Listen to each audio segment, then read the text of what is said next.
দর্শক, স্বাগত জানাচ্ছি। আপনাদের সাথে আছি আমি শফি জানোয়ার।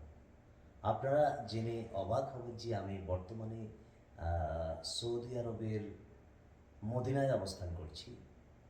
আমি আজকে এমন একজন গুণীজনের সাথে কথা বলবো, আপনাদের সাথে পরিচয় করিয়ে দেব, যার জন্মস্থান বাংলাদেশের লক্ষ্মীপুর জেলার চন্দ্রগঞ্জ উপজেলায় অবস্থিত। যিনি এই সৌদি আরবে দীর্ঘদিন থেকে আহ, বিভিন্ন মেগা প্রজেক্ট নিয়ে কাজ করে যাচ্ছেন, সরকারি মেগা প্রজেক্ট নিয়ে কাজ করে যাচ্ছেন। যিনি কাজ করছেন সেফটি, হেলথ অ্যান্ড এনভায়রনমেন্ট নিয়ে, এবং এই প্রকল্প নিয়ে কাজ করছেন দীর্ঘদিন। তিনি কিছু প্রজেক্টের আমি নাম উল্লেখ করব। কিং সালমানের ভিশন 2030-60 সেফটি হেলথের এনভায়রনমেন্ট নিয়ে কাজ করছেন রেড সি এর মতো গুরুত্বপূর্ণ প্রজেক্ট থেকে শুরু করে আমালা, নিয়ম city, king Salman park, king Salman personal garden house, King Abdullah city সহ অসংখ্য মেগা প্রজেক্ট নিয়ে কাজ করছেন। আমরা এই বিষয়গুলো নিয়েই আমরা আজকে জনাব ইউসুফ আলী বাবুর সাথে কথা বলবো। জনাব ইউসুফ আলী বাবু, আপনার এই যে মেগা প্রজেক্টগুলো আমরা জেনেছি আপনি কাজ করছেন দীর্ঘদিন থেকে।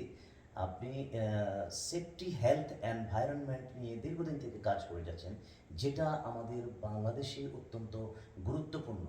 এই সেফটি, হেলথ, এনভায়রনমেন্ট বাংলাদেশে কার্যকারিতা না থাকার কারণে কতটুকু কার্যকারিতা আছে আপনারা ভালো করে জানেন, আমরাও জেনেছি এবং দর্শকও জানে। আসলে সেফটি, হেলথ, এনভায়রনমেন্টের আমরা যতটুকু আপনার প্রকল্পগুলো আমরা ঘুরে ঘুরে দেখেছি, অত্যন্ত গুরুত্বপূর্ণ একটা প্রকল্প, এবং আপনারা অত্যন্ত দক্ষতার সাথে কাজ করে যাচ্ছেন। এই কাজগুলো যদি বাংলাদেশে নামে আছে আমরা মনে করি, কিন্তু কাজে কতটুকু আছে সেটা আমরা দর্শকদেরকে মাধ্যমে আমরা দর্শককে প্রশ্ন ছুড়ে দেব। তো যদি থাকতো বাংলাদেশে, আমরা খুব বেশি দূরে নয়, কতগুলো অ্যাক্সিডেন্ট ঘটে যাচ্ছে দীর্ঘদিন থেকে, রানা প্লাজা থেকে শুরু করে চুরিহাট্টার অগ্নি সংযোগ, তারপরে গত কিছুদিন আগে আপনারা দেখেছেন গুলিস্তানে, বঙ্গবাজারে বঙ্গ মার্কেট পুড়ে ছাই। এইভাবে অসংখ্য অ্যাক্সিডেন্ট, গার্মেন্টসগুলোর কথা তো নাই ধরলাম, অসংখ্য গার্মেন্টস পুড়ে ছাই হয়ে যায়।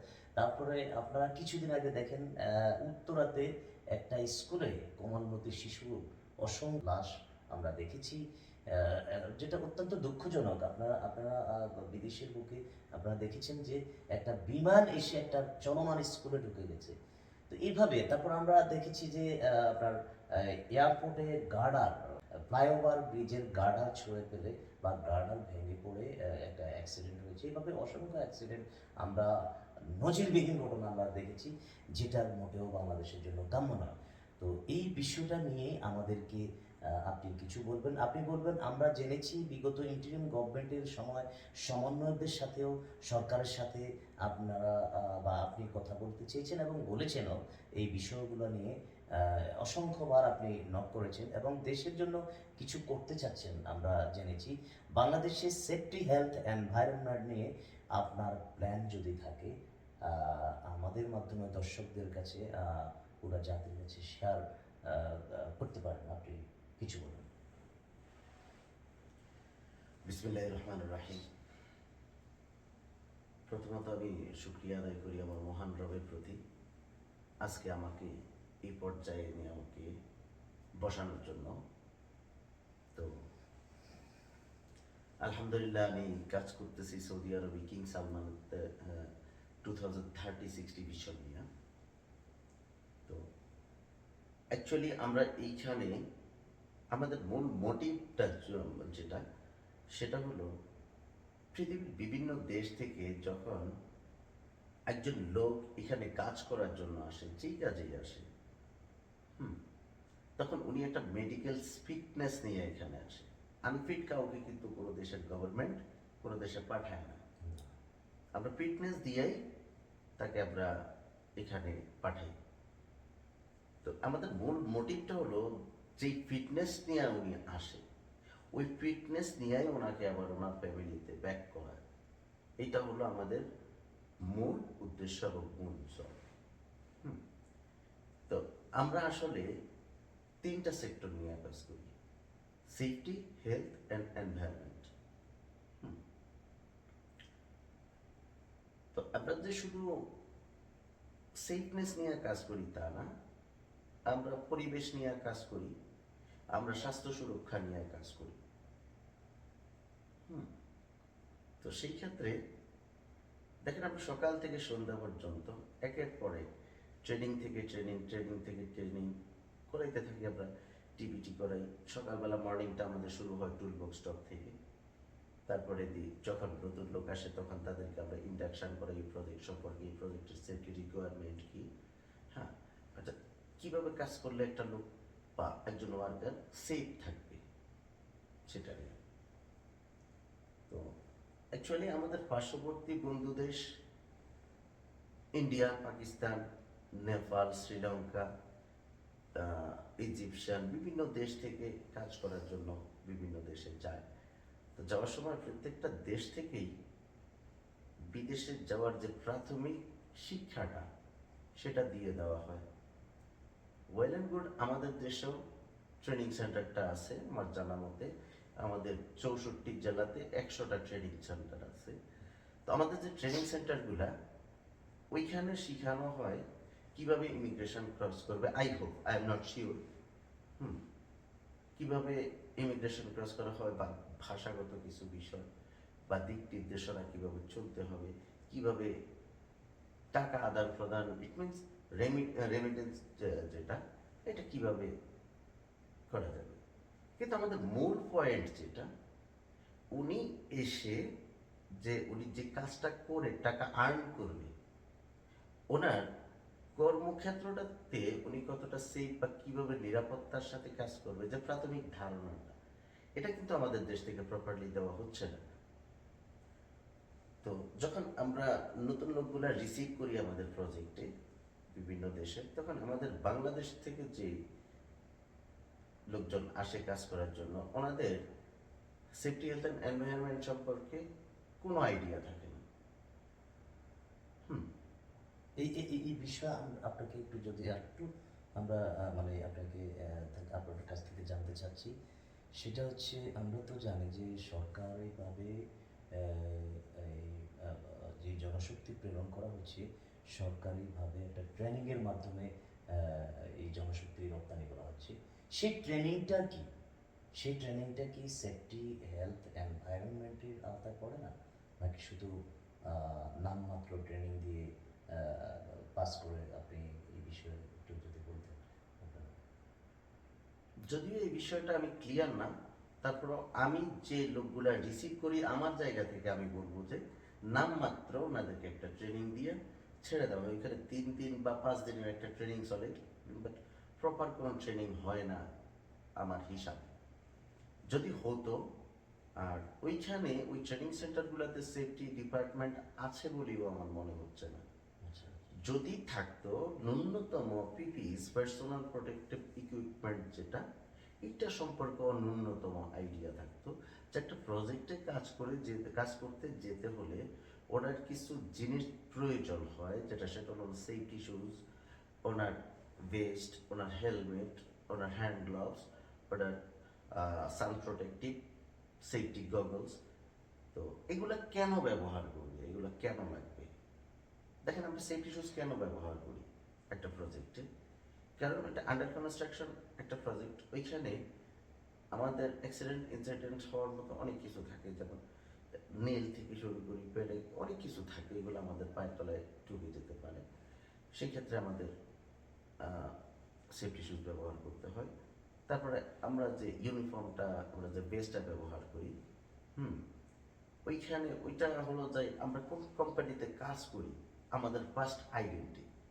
আর এইটা সবচেয়ে বড় যে কাজটা, সেটা হলো আমরা যখন একটা অন্ধকার জায়গাতে পড়ে যাব কাজ করতে করতে, তখন আমাদের এই বেস থেকে কিন্তু আমাদেরকে লাইটিং ফোকাসিংটা করবে, আরেকজন যাওয়ার সময় দেখবে যে এখানে কেউ একজন পড়ে আছে। বাট এই বেসটা যদি ওনার গায়ে না থাকে, তাহলে কিন্তু ওনাকে কেউ দেখবে না। সবচেয়ে বড় যে জিনিসটা, সেটা হলো যে হেলমেট। অনেকেই মনে করে যে আন্ডার কনস্ট্রাকশন সাইটে যখন আমরা উপর থেকে কোনো কিছু মাথায় পড়তে পারে, এই অবস্থায় আমরা হেলমেট পরলে চলবে, না হয় চলবে না। কিন্তু এই হেলমেটটা আমাদের একটা প্রজেক্টে প্রতিটা মুহূর্তে লাগে। কেন? কারণ হলো যে আমাদের যে হেলমেটের পিছনে আমাদের এই জায়গা, আমাদের মাথার এই জায়গাটা যেটা, এটা হলো যে এটার নাম হলো সিএনএস, সেন্ট্রাল নার্ভাস সিস্টেম, এবং এটা খুব নাজুক জায়গা। হুম তো আমাদেরকে এটা প্রোটেক্ট করার জন্য কিন্তু আমাদের হেলমেটের এই জায়গার যে থিকনেসটা, পুরো হেলমেট আর এই জায়গার থিকনেসটা এক না। এটা আমরা মোটা প্রলেপ দিয়ে বানানো হয় এই কারণে, কারণ হলো যখন আপনার সূর্যের তাপমাত্রাটা আসবে তখন এটা আমাদেরকে প্রোটেক্ট করে, এবং পাশাপাশি যখন খুব ঠান্ডার সময় তখনও কিন্তু এই হেলমেটটা আমাদেরকে প্রোটেক্ট করে। হুম তারপরে দিয়ে আমরা কেন, ওনারা মনে করেন যে কোনো সমস্যা নেই, আমরা কেন গগলস ব্যবহার করি? এইখানে তাপমাত্রা এতটাই বেশি যে আমাদের চোখের যে আলোক রশ্মিটা এটাকে আমাদের ড্যামেজ করে দেয়, এবং আমরা যে এখানে চশমাগুলো প্রোভাইড করি, সেফটি চশমাগুলো, ওগুলো সান প্রোটেক্টিভ। তো এই যে এই জেনারেল যে প্রাথমিক ধারণাটা, এটা কিন্তু আমাদের ট্রেনিং সেন্টার থেকে দেওয়ার কথা, কিন্তু ওনারা কিন্তু দেয় না। পাশাপাশি আমাদেরকে যে সার্টিফিকেটটা দেয় ওইখান থেকে, ওটার পাশাপাশি সেফটি ফিটনেস সেফটি সার্টিফিকেটটাও কিন্তু দেওয়া অতীব জরুরি। তখন যাইয়া ওনারা কিন্তু অতি সহজে একটা প্রজেক্টে যাইয়া কাজ শুরু করতে পারে। আজকে দেখেন আমার দীর্ঘদিনের ক্যারিয়ারে আমি ম্যাক্সিমাম যে অ্যাক্সিডেন্ট ইনসিডেন্টের যে আমি মুখোমুখি হয়েছি, যেগুলো আমি ইনভেস্টিগেশন করছি, যার ম্যাক্সিমাম আমার বাংলাদেশি মানুষ। তখন আমার খারাপ লাগে যে আমার দেশের মানুষকেই যদি আমাদের দেশ থেকে প্রপার ট্রেনিং দিয়ে দেওয়া হতো, তাহলে তো আজকেরই অনেক লোক মারা যাচ্ছে, অনেকের হাত চলে যাচ্ছে, অনেকের পা চলে যাচ্ছে, অনেকের চোখ চলে যাচ্ছে, শুধু অসচেতনতার কারণে, আমাদের দেশ থেকে এই প্রপার ট্রেনিংটা না দেওয়ার কারণে। যদি ওইখান থেকে ওদেরকে টাকা কিভাবে পাঠাতে হবে এটা যেভাবে গুরুত্বের সাথে শেখানো হয়, তাদের সেফটিটা যদি তাদেরকে গুরুত্বপূর্ণভাবে শেখানো হতো, তাহলে হয়তো আমাদের এই অ্যাক্সিডেন্ট ইনসিডেন্টগুলো থেকে আমরা রক্ষা পেতে পারতাম। এটা হলো যাইয়া আমাদের একটা খাত, যেটা হলো যাই আমাদের শ্রমবাজারে ম্যান পাওয়ার রপ্তানি, যেটা এটা হলো যাই এই ক্ষেত্রে। তারপরে দেখেন আমাদের দেশেও কিন্তু সেফটি, হেলথ অ্যান্ড এনভায়রনমেন্টের অনেক গ্যাপ আছে। আপনি দেখেন সেফটি ইস্যু কি, আমি প্রথমে আপনাকে সেফটি ইস্যুটা নিয়ে কাজ করি। আমাদের দেশ উন্নয়নশীল দেশ।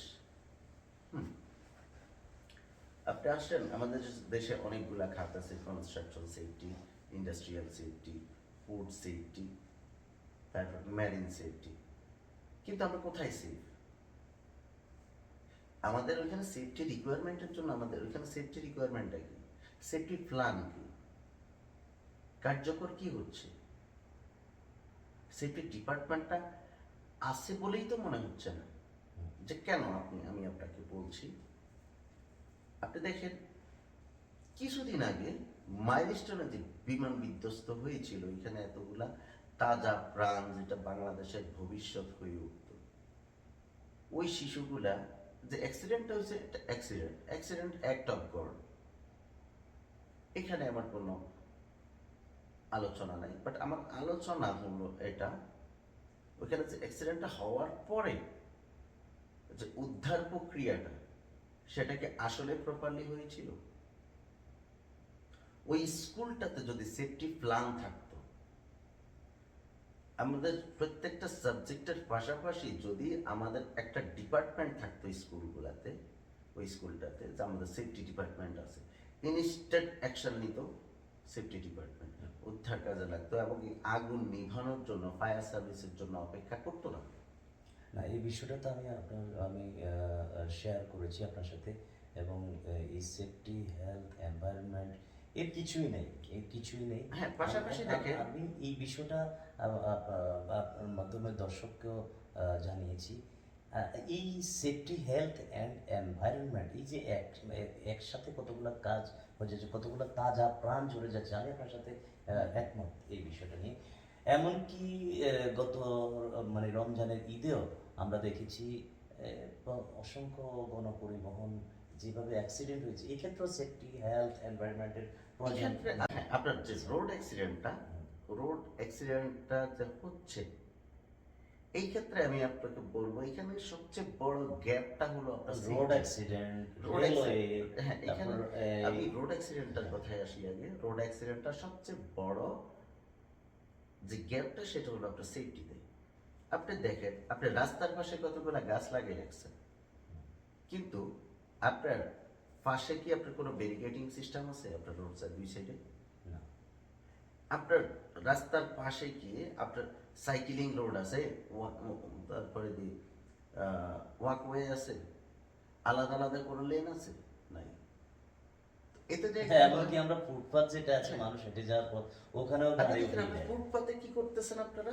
ফুটপাতে আপনারা টং দোকান বসায় আপনারা ওইখানে চা দোকান দিচ্ছেন কেন ভাই? আপনার চা দোকানটা আগে না, একটা মানুষের জীবন আগে। আপনি দেখেন বিদেশের বাড়িতে, এসব দেশে আমরা সেফটি লিড দিচ্ছি, আমাদের একটা ফুটপাতে একটা লোক দাঁড়াই গল্প করতে পারবে অ্যাটলিস্ট? কোনো সুযোগ নাই। কারণ এইখানে এরা সবকিছু, এটা নিরাপত্তা জিনিস জানে। কিন্তু মানুষের নিরাপত্তার জন্য আমার বাংলাদেশ সরকার কি করতেছে? আপনি দেখেন কিছুদিন আগে আপনার এই যে ফেরি থেকে বাস পড়ে গেল নদীতে, ওই ফেরিটাতে আপনার সেফটিটা কোথায়? তারপরে আসেন, বুড়িগঙ্গা নদী আপনার মেরে ফেলতেছেন, এনভায়রনমেন্টাল ইস্যু। প্রতিদিন আপনার থেকে বিভিন্ন ট্রলার থেকে, শিপ থেকে, জাহাজ থেকে আপনার যে ওয়েলগুলা লিকেজ হচ্ছে, এতে কি আপনার এইখানে আপনার কোনো আবাদ হচ্ছে না? আপনি নদীর মাছ পাবেন না, আপনার পানি নষ্ট হবে, ওখানে কোনো পোকা মাকড় থেকে শুরু করে কোনো কিছু হবে না। হচ্ছে না। হ্যাঁ, এবং ওই পানিগুলা যতজন মানুষ ব্যবহার করবে, নামবে, উঠবে, ওনারাও কিন্তু অসুস্থ হয়ে পানিজনিত অনেকগুলা রোগে অসুস্থ হয়ে হচ্ছে, আক্রান্ত হচ্ছে। আপনার এনভায়রনমেন্ট ঠিক করতেছে না, যেখানে সেখানে আপনারা গাড়ি গ্যারেজ করে রাখতেছেন, যেখানে সেখানে আপনারা এনভায়রনমেন্টাল ইস্যু তৈরি করে রাখতেছেন। তারপরে আসেন ব্যস্ততম নগরী ঢাকা শহর, সিলেট, বিভিন্ন শহরে আপনার আনপিক যে যাত্রীবাহী বাসগুলা চলতেছে, কালো ধোঁয়া, যানজট, তারপরে পলিউশন, আপনার হর্ন বাজানো,